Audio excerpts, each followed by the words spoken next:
Rabbi इश्रह ली सदरी व यस्सिर ली अमरी वाहलुल उक़दतम मिन लिसानी यफ़क़हू क़ौली के साथ अस्सलाम वालेकुम, वेलकम, नमस्ते। और कैसे हैं आप सब लोग? दुआ करता हूं कि सब लोग खैरियत से होंगे। अच्छा, आज जो हमारा टॉपिक है वो 3-4 हमारे टॉपिक हैं आज के, जिसमें एक पुराने जो फॉर्मर पीसीबी चेयरमैन थे, उनके जो बेटे हैं वो जब चेयरमैन बने और उनका जो बेटा है वो अपनी उनकी चेयरमैनशिप में क्या क्या बातें जो है ना वो करता रहा और उसका नुकसान पाकिस्तान क्रिकेट बोर्ड को क्या हुआ। क्या उस पर किसी ने कोई बात की? क्या उसके बाद किसी ने उससे पूछा कि वो ये सब किसके कहने पर करता रहा? नहीं। उसके अलावा हम बात करेंगे आज सारा दिन पाकिस्तान क्रिकेट बोर्ड के अंदर कनेक्शन कैंप के नाम से एक एक्टिविटी प्लान थी, जो कि शायद मौसर हो सके आने वाले टाइम में। मौसर होती है या नहीं होती, उसमें क्या क्या ऐसी पॉइंट जो हैं वो ज़ेरे बहस लाए गए। एक तरफ सारे क्रिकेटर्स थे, 9 क्रिकेटर्स गालिबन जो इस वक्त क्रिकेटर्स हैं, जो T20 भी खेल रहे हैं और ODI और टेस्ट भी खेल रहे हैं, और इसके अलावा पीसीबी के ओहदेदारान जिसमें CEO थे, और इसके अलावा जैसन गिलेस्पी और गैरी क्रिस्टन भी मौजूद थे, और जनाब जो है मोहसिन नकवी साहब भी मौजूद थे। एक तो ये हमारा दूसरा टॉपिक रहेगा। इसके अलावा अगर हम बात करें तो तीसरा हमारा टॉपिक ये रहेगा कि पाकिस्तान के जो ऑफिशियल्स हैं उन्होंने क्या कमिटमेंट की, और पाकिस्तान क्रिकेटर्स जो हैं, जितने भी क्रिकेटर्स हैं, उन्होंने क्या कमिटमेंट की। ये सारी चीज़ें जो हैं वो पहले से बिल्कुल हट के हैं। इससे पहले इस तरह की अब इस नौइयत की कोई भी मीटिंग या कोई भी इस तरह का जो है ना कनेक्टिविटी हमें देखने को नहीं मिली। इसके अलावा एक और हमारा टॉपिक है कि 2 जो मेंटोर्स हैं 50-50 लाख रुपए लेने के बावजूद 10-12 दिन भी इस जो हमारा चैम्पियन कप हो रहा है इसमें नहीं रह सके और बाहर चले गए। वहाँ पे एक बंदा तो शायद किसी कार खैर के लिए गया, मिसबाहुल हक, शायद वाली बात है, अभी बाद में कंफर्म होगा कि चैरिटी के लिए गए हैं या किस काम के लिए गए हैं। दूसरा जो है वो चले गए हैं कोई मैच खेलने के लिए। तो अंदाज़ा लगाइए ये इनका मामला है। दूसरी तरफ अगर हम बात करें, पाकिस्तान ने अनाउंस कर दिया है, तकरीबन अनाउंस कर दिया है, रेड बॉल क्रिकेट का कप्तान कौन होगा। जैसा कि अभी इंग्लैंड आ रही है, उसके बाद फिर साउथ अफ्रीका से 2 टेस्ट मैच खेलने हैं, उसके अलावा वेस्ट इंडीज़ से भी 2 टेस्ट मैच खेलने हैं। टोटल अभी 7 टेस्ट मैचेस जो है ना वो पाकिस्तान क्रिकेट टीम ने वर्ल्ड टेस्ट चैम्पियनशिप से पहले खेलने हैं। इसके अलावा जो चैम्पियन ट्रॉफी पाकिस्तान में प्लान्ड है तो उसका कप्तान जो है वो बदस्तूर किसको रखा गया है या नहीं रखा गया। ये 4-5 टॉपिक है जिस पे हम बात करेंगे। तो सबसे पहले हम बात करते हैं, जैसा कि आपको पता है कि 2021 के वर्ल्ड कप में, T20 वर्ल्ड कप में पाकिस्तानी टीम बड़ा बेहतरीन परफॉर्म कर रही थी, और इसके अलावा 2022 के वर्ल्ड कप में भी शानदार परफॉर्मेंस थी। सेमीफाइनल और फाइनल में जो है ना वो किस तरह से पाकिस्तानी टीम जो है वो बाहर हुई, सब ने देखा, और बार बार इसको हर बंदे ने दोहराया, रिपीट किया, इसलिए मैं इसको रिपीट नहीं करूँगा। मामला ये है कि उसके बाद जो उस वक्त के चेयरमैन थे रमीज़ राजा साहब, उनको किसने एकदम से चेयरमैनशिप से हटाकर फिर एक ऐसे नॉन प्रोफेशनल क्रिकेटर्स को चेयरमैन लगा दिया, जो कि क्रिकेट के मामलात को बिल्कुल भी सही तरह से समझने से कासिर थे। उससे पूछा, उसने जो कहा वो चीज़ आपने लागू कर दी। उससे पूछा, कान में उसने कुछ कहा तो वो जो है ना वो आपने क्रिकेट के ऊपर आपने इम्प्लीमेंट करना शुरू कर दिया। अगर हम बात करें पाकिस्तान क्रिकेट की कारकर्दगी की, तो आप ये देखें कि 22 के बाद जो 2023 का साल है, ऑलमोस्ट शुरू में शायद कुछ थोड़ा बहुत पाकिस्तान ने अच्छी क्रिकेट खेली, लेकिन मिड से ही पाकिस्तान क्रिकेट जो है ना वो जवाल का शिकार रही। जैसे कि ज़का अशरफ साहब ने बागडोर संभाली चेयरमैनशिप की पीसीबी के। असल में तो मामला ये था कि गेम शुरू हो गई, दौड़ शुरू हो गई थी पाकिस्तान क्रिकेट बोर्ड में कप्तानी की। आपको पता है कि ये कप्तानी की दौड़ आज तक भी, मैं समझता हूँ आज से पहले तक ये कह सकते हैं कि आज जो एक कनेक्शन कैंप अरेंज किया गया है और बड़े अच्छे तरीके से उसकी इत्तलात अभी तक मौसूल हो रही हैं कि कुछ मामलात जो है ना वो लगता है कि सेटल डाउन हो गए हैं। उस पर हम बाद में बात करेंगे। सबसे पहले हम ये बात करते हैं कि 2023 में किस तरह से ज़का अशरफ की, अभी वो चेयरमैन थे और बाबर आजम वहाँ पे एशिया कप बड़ी बुरे तरीके से ये हारने के बाद जब ODI इंडिया के अंदर वर्ल्ड कप हुआ है 2023 का, तो अभी वो वहाँ पे मैचेस चल रहे थे, 2023 का वर्ल्ड कप जारी था, और तो ख़बरें ये सुनने को मिल रही थी कि जी बाबर आजम को वर्ल्ड कप की जो कप्तानी है उससे शायद फारिग कर दिया जाए। तो ये एक मामला जो है ना वो बिल्कुल समझ से बाहर था, बालातर था कि अभी तो मैचेस जारी हैं, वर्ल्ड कप के मैचेस हो रहे हैं और आपको कप्तानी की और आपको जो है ना वो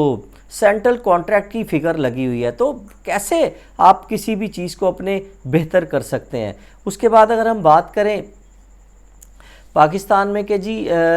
आपके वाइट बॉल के कप्तान कौन हैं और रेड बॉल के कप्तान कौन है, तो जैसन गिलेस्पी और इसके अलावा गैरी क्रिस्टन जो है वो आज कनेक्शन कैंप के दरमियान बैठे हुए थे। तो ये मामला तय पाया क्योंकि इससे पहले भी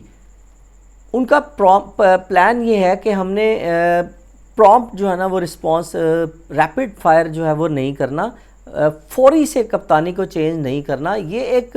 लंबा प्रोसेस है, इसको एकदम से ठीक नहीं किया जा सकता, थोड़ा सा टाइम और देना पड़ेगा। कुछ series as a captain Babar Azam को भी कुछ और देनी पड़ेंगी और कुछ सीरीज़ एज ए कप्तान शान मसूद को भी देनी पड़ेंगी। तो तय ये पाया गया है अभी तक की शाम तक की जो इतलात आई हैं कि शान मसूद को टेस्ट मैच का कप्तान जो है वो बरकरार रखा जा सकता है, जो कि इंग्लैंड वाली सीरीज़ इंग्लैंड ने 7 अक्टूबर से पाकिस्तान में आना है और पाकिस्तान में आके 3 टेस्ट मैचेस की सीरीज़ खेलनी है। और बाबर आजम चूँकि काफ़ी अरसे से पाकिस्तान क्रिकेट टीम के कप्तान हैं और ये वाइट बॉल क्रिकेट टीम के कप्तान हैं जिसमें ODI और T20 भी है, तो अभी बदस्तूर जो है वो अभी रिजवान को कप्तान शायद ना बनाया जाए, बाबर आजम को ही एटलीस्ट चैम्पियन ट्रॉफी तक कप्तान बदस्तूर जो है वो रखा जाएगा। अब ये मामला मेरी समझ से बिल्कुल बालातर है कि एक बंदा कितने ही टूर्नामेंट, बड़े बड़े टूर्नामेंट हराने के बावजूद उसे चांस क्यों दिया जा रहा है। अगर हम बात करें, अगर हम बात सुने जेसन गिलेस्पी और गैरी क्रिस्टन की, तो उन्होंने लॉजिकली कहा कि जी रातों रात, बल्कि उनसे सवाल भी किया शायद किसी सहाफ़ी या PCB के ओहदेदारान ने कि क्या आप समझते हैं कि रातों रात या बहुत जल्दी पाकिस्तान क्रिकेट टीम जो है वो मैचेस जीतना शुरू कर देगी या कोई वर्ल्ड कप या कोई ट्रॉफ़ी जो है ना वो ICC की ट्रॉफ़ी जीतने में अपने नाम कर सकती है। तो उस पर उन्होंने थोड़ा सा मुज़हिका खेज़ मुस्कुराए जैसन गिलेस्पी और गैरी क्रिस्टन, और उसके बाद उन्होंने कहा ये कोई बच्चों का खेल नहीं है और ये रातों रात जो है ना वो एकदम से ठीक होने वाला अमल नहीं है, ये एक लॉन्ग जिसे कहते हैं लेंथी प्रोसेस का अमल है। इसको बदस्तूर जारी रखना पड़ेगा। अगर हम इसको लेंथी प्रोसेस को जारी रखते हैं उसके बाद ही कहीं जाके आप अपनी क्रिकेट या किसी भी एक्टिविटी के अंदर बेहतरी ला सकते हैं। ये नहीं है कि जी आपने सोचा और रातों रात कोई ऐसी जो लंबे अरसे वाली एक काम है वो रातों रात ठीक हो जाए। तो ये मामला जो है ना वो ज़ेरे बहस लाए गए। इसके अलावा किसी ने सवाल किया कि जी आपके जो कनेक्शन कप के अंदर खिलाड़ी बिठाए गए हैं जिसमें बाबर आजम, मोहम्मद रिजवान, शाहीन शाह अफरीदी और इसके अलावा जो है साइम अयूब का लोगों ने कहा कि जी साइम अयूब तो तीनों फॉर्मेट के अंदर क्रिकेट नहीं खेल रहे हैं, जबकि नसीम शाह को आपने इसके अंदर क्यों नहीं बिठाया कनेक्शन कैंप के अंदर, और इसके अलावा आपने अब्दुल्ला शफीक जो कि टेस्ट में कुछ बेहतर परफॉर्म कर रहे हैं या कर सकते हैं उसको आपने क्यों नहीं बिठाया। तो उस पर उन्होंने PCB के जो ओहदेदारान थे उन्होंने बड़ा खूबसूरती से जवाब दिया कि ये दो जो बंदे हैं, ख़ास तौर पे नसीम शाह, वो तो ऐसा अल्लाह का बंदा है, उसका किसी के साथ भी कोई जो है ना वो प्रॉब्लम या ना उसको किसी से प्रॉब्लम है PCB के किसी नुमाइंदे से, ना PCB के किसी भी बंदे को नसीम शाह से, और ना ही इसी तरह अब्दुल्ला शफीक का भी यही मामला है कि वो अपनी क्रिकेट जो है ना वो खेलने में मरकूज़ तवज्जो रहती है उनकी। हाँ, ये जो बाकी हैं जैसे आप बाबर आजम की बात कर लें, आप शाहीन अफरीदी की बात कर लें, इन दोनों का तनाज़ा किसी से भी ढका छुपा नहीं है। आप इसके अलावा अगर मोहम्मद रिजवान की बात कर लें, आप इसके अलावा मतलब फ़खर ज़मान की भी अगर बात कर लें तो फ़खर ज़मान एक वाहिद ऐसा क्रिकेटर है जो कि वाकई मुल्क के लिए हमें खेलता हुआ नज़र आता है। अब बात कर लेते हैं कि जो कमिटमेंट दोनों तरफ से की गई, कमिटमेंट जो खिलाड़ियों की तरफ से की गई, सबसे पहले मैं उस पर बात करना चाहूँगा। खिलाड़ियों की तरफ से ये कमिटमेंट PCB के ओहदेदारान से की गई, गैरी क्रिस्टन और जैसन गिलेस्पी के सामने, कि जी हम कमिटमेंट करते हैं कि हम जो हमारे शर्ट के पीछे लाइक बाबर आजम, शाहीन, रिजवान या मतलब किसी का भी नाम लिखा, हम उसके लिए नहीं, जो यहाँ पे सामने एक नाम लिखा हुआ है पाकिस्तान का और पाकिस्तान का झंडा लगा हुआ है, पीसीबी का पाकिस्तान का जो लोगो लगा हुआ है, हम उसके लिए जो है ना वो हम कमिटमेंट करते हैं कि अब हम पहले जो हो गया सो हो गया, जो भी मामलात हमारे थे वो हम उसको ख़त्म करते हैं और आइंदा हम जो क्रिकेट है वो हम पाकिस्तान के लिए खेलेंगे, जो कि मेरे नज़दीक बड़ी ज़बरदस्त बात है। अल्लाह करे ऐसा ही हो। देखना ये है कि क्या ये कमिटमेंट पूरी करने में वाकई बाबर आजम, शाहीन अफशार अफरीदी ख़ास तौर पे ये दो क्रिकेटर पूरी करने में कामयाब होते हैं या नहीं। अब जो पीसीबी की तरफ से कमिटमेंट की गई वो ये की गई कि माजी में जब भी शिकस्त का सामना करना पड़ता है या कोई ऐसी सिलेक्शन हो जाती है जो कि कंप्रोमाइज्ड होती है, तो उस पर ज़ाहिर है सारा का सारा मलबा, जैसे कि आपने देखा कि ओडीआई के वर्ल्ड कप में हार के बाद, T20 में हार के बाद, बांग्लादेश के साथ 2 टेस्ट मैचेस में सीरीज़ में हारने के बाद अपने ही मुल्क में, और